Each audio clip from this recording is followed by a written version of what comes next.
Hello, I'm Jeremy Vine, and this is Panorama. The great British love affair with credit is over, and lenders are getting tough. The guarantee of getting our money in full by the reported the sound of the house. But while it's payback time for most of us, some borrowers are fighting back. And out of that £120,000, how much have you managed to avoid paying back? About 100,000. They're using tiny mistakes in the small print to get their debts wiped out. We would say roughly about 1 in 4, 1 in 5 of the agreements we see have a problem with them. With lenders desperate to get their money back and borrowers increasingly unable to repay it, the gloves are off.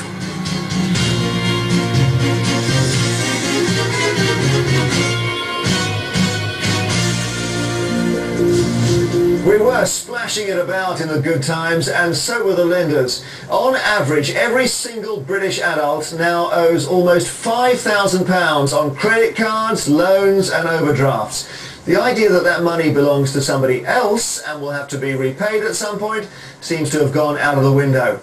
Now the lenders are struggling to tell the difference between those who can't pay and those who won't. The two sides are squaring up. On one, the lenders who want their money back. They need it because they're desperately short of cash. On the other, us the consumers. We've spent the money they offered, and if we can't pay it back, we're facing tougher tactics than ever before. But this is a story that cuts both ways. A whole industry's emerged on the web, claiming it can find loopholes in the small print of our credit agreements. The couple behind this site have led the way in legal actions. Have you ever thought of taking your credit card providers to court to get them to legally write off your credit card debt? Some people have, and they have won their cases. The message is, if you're prepared to challenge your lenders in court, you might just have them running for cover. So when things were at their worst, what was your biggest level of debt? It's over 100 and... Just over 100,000. about 120,000. You don't know exactly. It's not something you We didn't really like to look into that much detail. I think that most people are the same. They avoid looking at their debt collection letters and things like that. They had 13 credit cards, 4 loans, car finance and an overdraft. It was then Basil and Amanda had an idea. They got hold of a copy of this, the Consumer Credit Act, and began trawling through it page by page. It lays out the rules for every purchase we make on credit in the UK, apart from our homes. Armed with this, they began looking for mistakes their creditors may have made in the paperwork. There's reason for Basil and Amanda Rankine from Rugeley to celebrate. Basil successfully challenged 6 banks over his... Their creditors had written off £37,000.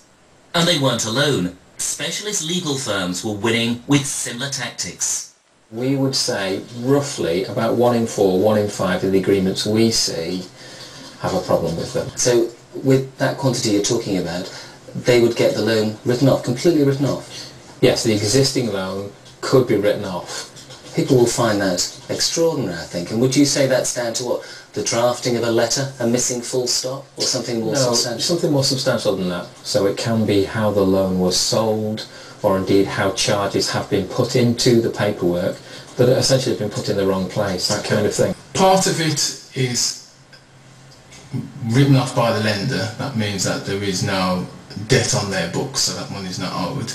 And part of it is the lender cannot take any further steps to recoup that money from us. So how much have you avoided? Just give us a figure.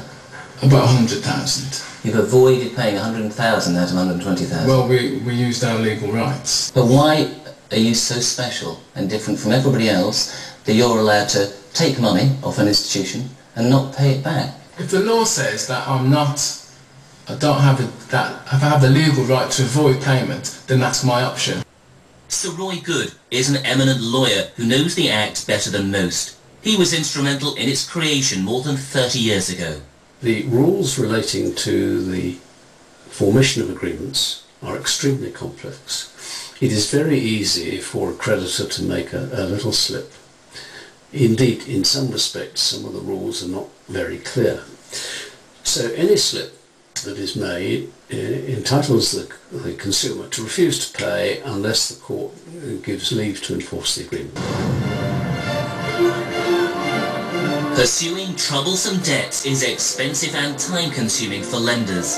In the first 6 months of this year, UK banks and building societies were forced to write off £3.2 billion in bad consumer debts for various reasons.